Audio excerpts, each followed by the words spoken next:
जय माँ दुर्गा, हे माँ भद्रकाली, हे माँ चंडिका, जय हो माते, जय हो माते।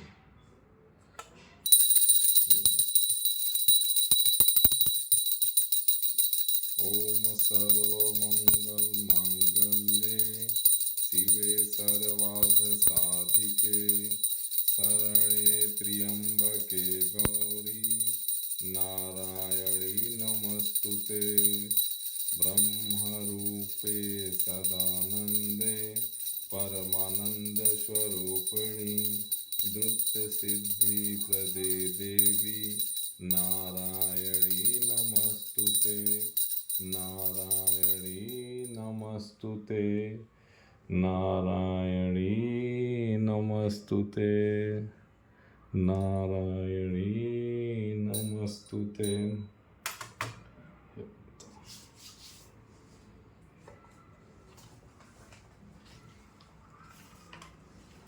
पंचम अध्याय। देवताओं द्वारा देवी की स्तुति। चंड मुंड के मुख से अंबिका के रूप की प्रशंसा सुनकर शुंभ का उनके पास दूत भेजना और दूत का निराश होकर लौटना। इस उत्तम चरित्र के रुद्र ऋषि हैं, महासरस्वती देवता है, अनुष्टुप छंद है, भीमा शक्ति है, भ्रामरी बीज है, सूर्य तत्व है, सामवेद स्वरूप है। श्री महासरस्वती की प्रीति के अर्थ इसका विनिमयोग है। जिनके हस्त कमलों में घंटा, शूल, हल, शंख, मूसल, चक्र, धनुष, बाण शोभित हैं, जिनकी कांति शरद ऋतु के शोभायमान चंद्रमा के समान है, जो गौरी की देह से उत्पन्न हुई है, तीनों जगत का आधार रूप है, शुंभ आदि दैत्यों का नाश करने वाली उन महासरस्वती देवी का मैं वंदन करता हूँ। ऋषि बोले, प्राचीन समय में शुंभ निशुंभ दोनों असुरों ने बल के मद में आकर इंद्र का त्रिलोकी का राज्य और यज्ञों के भाग छीन लिए।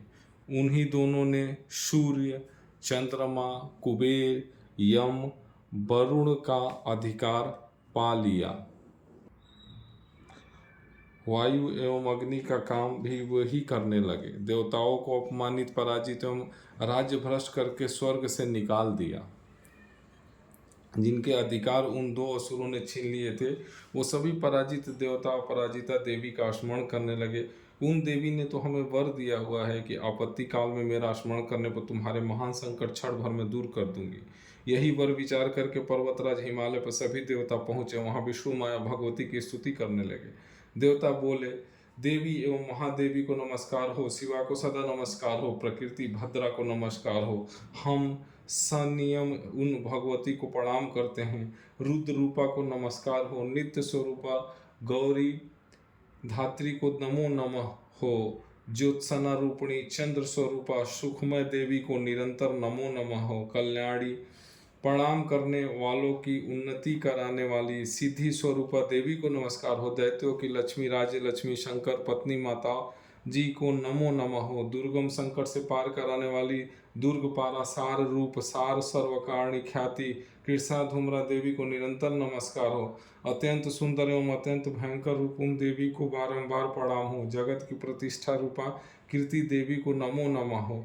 जो देवी संपूर्ण प्राणियों में विष्णु माया इस नाम से शब्दित है, उन्हें नमस्कार, उन्हें नमस्कार, उन्हें बार बार नमस्कार हो। जो देवी सभी प्राणियों में चेतना कही जाती है, उन्हें नमस्कार, उन्हें नमस्कार, उन्हें बार बार नमस्कार हो। जो देवी सब प्राणियों में बुद्धि रूप से स्थित है, उन्हें नमस्कार, उन्हें नमस्कार, उन्हें बार बार नमस्कार हो। जो देवी सभी प्राणियों में निद्रा रूप से कही गई हैं, उन्हें नमस्कार, उन्हें नमस्कार, उन्हें बार बार नमस्कार हो। जो देवी सभी जंतुओं में क्षुधा रूप में स्थित हैं, उन्हें नमस्कार, उन्हें नमस्कार, उन्हें बार बार नमस्कार हो। जो देवी सभी जंतुओं में छाया रूप में स्थित है, उन्हें नमस्कार, उन्हें नमस्कार, उन्हें बार बार नमस्कार हो। जो देवी सभी प्राणियों में शक्ति रूप से स्थित हैं, जो देवी सभी प्राणियों में तीसरा रूप में स्थित हैं, जो देवी सभी प्राणियों में क्षमा रूप में स्थित हैं, उन्हें नमस्कार, उन्हें नमस्कार, उन्हें बार बार नमस्कार हो। जो देवी सभी जंतुओं में जाति रूप में स्थित है, उन्हें नमस्कार हो, उन्हें नमस्कार, उन्हें बार बार नमस्कार हो। जो देवी सभी प्राणियों में लज्जा रूप में स्थित है, उन्हें नमस्कार, उन्हें नमस्कार, उन्हें बार बार नमस्कार हो। जो देवी सभी प्राणियों में शांति रूप में स्थित है, उन्हें नमस्कार, उन्हें नमस्कार, उन्हें बार बार नमस्कार हो। जो देवी सब प्राणियों में श्रद्धा रूप में स्थित है, उन्हें नमस्कार, उन्हें नमस्कार, उन्हें बार बार नमस्कार हो।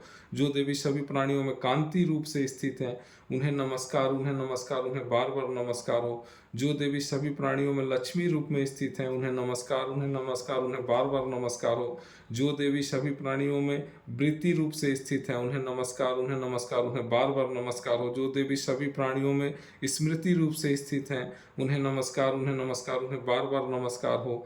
जो देवी सभी प्राणियों में दया रूप से स्थित है, उन्हें नमस्कार, उन्हें नमस्कार, उन्हें बार बार नमस्कार हो। जो देवी सभी प्राणियों में तुष्टि रूप से स्थित है, उन्हें नमस्कार, उन्हें नमस्कार, उन्हें बार बार नमस्कार हो। जो देवी सभी जंतुओं में माया रूप में स्थित है, उन्हें नमस्कार, उन्हें नमस्कार, उन्हें बार बार नमस्कार हो। जो देवी सभी प्राणियों में भ्रांति रूप में स्थित है, उन्हें नमस्कार, उन्हें नमस्कार, उन्हें बार बार नमस्कार हो। जो देवी प्राणियों की इंद्रियों की अधिष्ठात्री हैं और उसी प्रकार सब में व्यापक हैं, उन देवी को बार बार नमस्कार हो। जो देवी सारे जगत में व्यापक होकर चैतन्य रूप से स्थित है, उन्हें नमस्कार, उन्हें नमस्कार, उन्हें बार बार नमस्कार हो। प्राचीन काल में अपने मनोरथों की सिद्धि के लिए देवताओं ने जिन देवी की स्तुति की, इसी प्रकार कई दिनों तक सूरपति इंद्र जिनकी सेवा करता रहा, वो मंगल रूप परमेश्वरी हमारा मंगल तथा कल्याण करे और हमारी आपत्तियां दूर करे।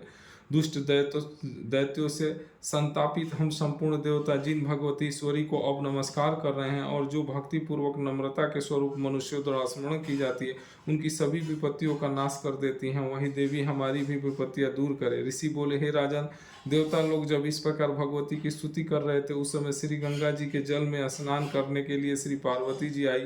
उस समय सुंदर भावों वाली पार्वती जी ने देवताओं से कहा कि आप लोग किसकी स्तुति कर रहे हैं। तब उनके शरीर कोश से प्रकट होकर शिवा बोली, ये देवता शुंभ दैत्य से निकाले हुए एवं संग्राम में निशुंभ से पराजित हुए सब मिलकर मेरी ही स्तुति कर रहे हैं। श्री पार्वती जी के शरीर कोश से भी अंबिका जी का प्राकट्य हुआ। इसी कारण सारे संसार में यह कौशिकी नाम से प्रसिद्ध है। इस प्रकार जब कौशिकी प्रकट हुई, तब श्री पार्वती जी रूप में काली हो गई। हिमालय में रहने के कारण इनका कालिका नाम विख्यात हुआ। उसके अनंतर शुभ निशुंभ के सेवक चंड तथा मुंड ने वहां आकर उन अंबिका देवी को देखा, तो उस समय परम सुंदर रूप धारण कर रही थी। उन दोनों ने शुंभ दैत्य से जाकर कहा, महाराज, हिमालय को अपनी कांति से प्रकाशित करती हुई एक परम सुंदर स्त्री वहां बैठी है। वैसा उत्तम परम सुंदर रूप किसी ने भी कहीं देखा न होगा। हे असुरराज, वो देवी कौन होगी, इस बात का आप ही पता लगाइए और उसको ग्रहण कीजिए। वो स्त्री क्या है? रत्न ही है। उसके तो सभी अंग बड़े मनोहर है। वो अपनी दिव्य कांति से सभी दिशाओं को प्रकाशित कर रही है। हे दैतेंद्र, वो तो बैठी हुई है, आप जाकर उन्हें देख सकते हैं। हे प्रभु, जितने भी रत्न, मणियों, घोड़े, हाथी तीनों लोकों में पाए जाते हैं, वो तो सभी आपके घर में शोभित है। इंद्र का श्रेष्ठ हाथी ऐरावत, पारिजात का वृक्ष एवं ऊंचे श्रव अश्व, ये तो आपने ले लिए। हंसों से संयुक्त यह विमान भी आपके आंगन में विद्यमान है। यह अद्भुत विमान ब्रह्मा के यहाँ रत्न समझा जाता था, वो भी आप यहाँ ले आए। कुबेर से महापद्म निधि भी आप यहाँ ले आए। समुद्र ने आपको केसरों वाली किंजलिकनी माला भेंट की, जिसके कमल अभी कुम्हलाते नहीं। सोने की वर्षा करने वाला वरुण का छत्र भी आपके घर में है और यह सुंदर रथ भी आपके पास आ गया, जो पहले प्रजापति के यहाँ था। हे ईश्वर, उत्क्रांतिदा नाम की शक्ति भी आपके आपने मृत्यु से छीन ली। वरुण तथा सभी जाति के समुद्री रत्न को आपके भ्राता निशुंभ के अधिकार में आ गए। अग्नि ने भी स्वयं शुद्ध करके 2 वस्त्र आपको दिए। हे दैतेंद्र, आपने सभी प्रकार के रत्न इकट्ठे कर लिए, फिर यह कल्याणी देवी जो कि स्त्री रत्न है, उसे क्यों नहीं ग्रहण करते? ऋषि बोले, तब चंड और मुंड के वचन सुनकर शुंभ ने महाअसुर सुग्रीव को दूत बनाकर देवी के पास भेजा और कहा कि तुम मेरी ओर से उसे इस प्रकार से कहना और इस प्रकार का उपाय करना, जिससे वो प्रसन्न होकर अत्यंत शीघ्र ही यहाँ आ जाए। यह सुनकर वह दूत पर्वत के उस प्रदेश में पहुंचा जो कि अत्यंत सुंदर था। वहां ही देवी बैठी हुई थी। वहां जाकर उसने देवी से बहुत मधुर वाणी द्वारा कोमल वचन कहे। दूत बोला, हे देवी, दैत्यों का स्वामी शुंभ तीनों लोकों में परमेश्वर है, मैं उसका दूत हूँ।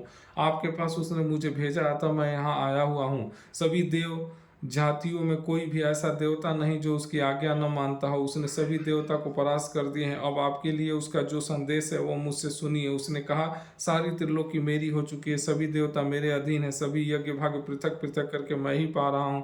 त्रिलोकी भर में उत्तम सभी रत्न मेरे अधीन हो चुके हैं। उसी प्रकार इंद्र के वाहन श्रेष्ठ ऐरावत हाथी की भी मैंने छीन लिया है। देवताओं ने क्षीर समुद्र से उत्पन्न उच्च श्रवा नामक अश्व रत्न प्रणाम करके मुझे भेंट कर दिया है। और भी देव गंधर्व एवं नागों के पास जितनी रत्न स्वरूप वस्तुएं थी वो सबकी सब हे सुंदरी मेरी हो चुकी है। हे देवी, अब हम तुमको स्त्रियों में एक रत्न मार रहे हैं, इस कारण अब आपको भी हमारे पास आ जाना चाहिए, क्योंकि हम तो रत्नों के भोक्ता हैं।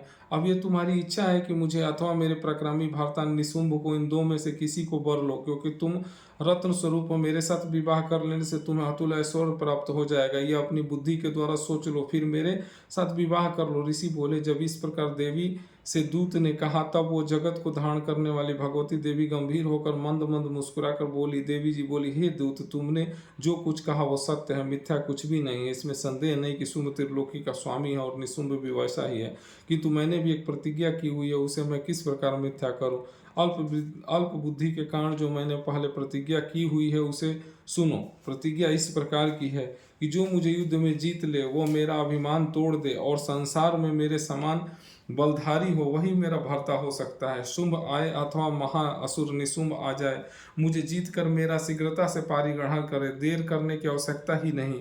दूत बोला, हे देवी, तुम्हें अभिमान हो गया है जो इस प्रकार की बातें मेरे सामने कर रही हो। भला त्रिलोकी में ऐसा कौन सा पुरुष है जो शुंभ निशुंभ का सामना कर सके। हे देवी, सारे देवता तो दूसरे दैत्यों का सामना भी नहीं कर सकते, तुम तो स्त्री हो, फिर अकेली ही युद्ध भूमि में इंद्र आदि सभी देवता जिन शुंभ आदि दैत्यों के सामने ठहर न सके, भला तुम स्त्री होते हुए उनका सामना कैसे कर सकोगी।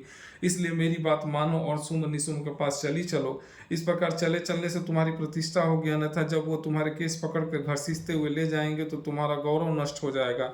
देवी बोली, हे दूत, इसमें कोई संशय नहीं कि शुंभ बलवान है और निशुंभ भी पराक्रमी है, पर मैं करूं तो क्या करूं। प्रतिज्ञा करने से पहले यह बात मैंने नहीं सोची थी। अब तो तुम जाकर असुरराज से मेरी यह बात कह दो, फिर उसे जो उचित दिखाई दे वही वह करे। हे माता, हे मां अम्बे।